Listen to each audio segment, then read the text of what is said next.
Our taxi drivers are essential workers. Many of them are helping people right now get their vaccines. They're delivering food. They're doing the work that many people really need us to do. And our taxi drivers have been left behind all throughout this pandemic.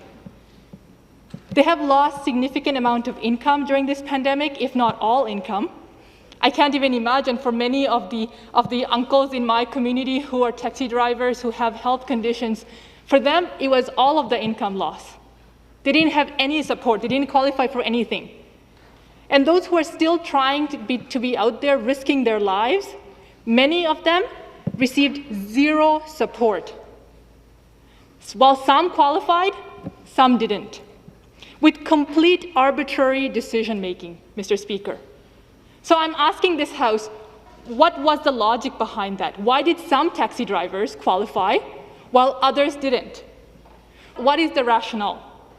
Because there's a lot of other taxi drivers who should qualify, have the exact same credentials, and they should be qualifying for the grant.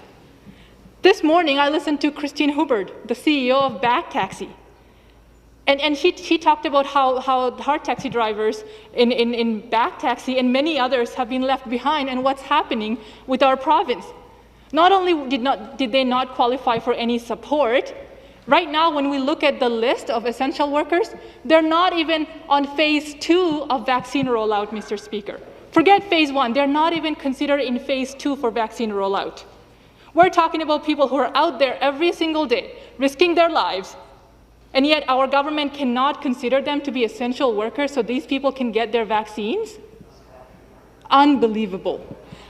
It's really disappointing to see the way taxi drivers who really have been pushed into becoming frontline workers. They are essential workers, they're on the front lines, they're risking their lives, and I hope everybody listening on the government side will go back, maybe have a caucus meeting and reconsider, because these guys really need the support. They need to qualify for the grants, and they should be considered as their sole proprietors who have lost their income, and they need to be getting those grants. So taxi drivers should be included in this. Thank you very much.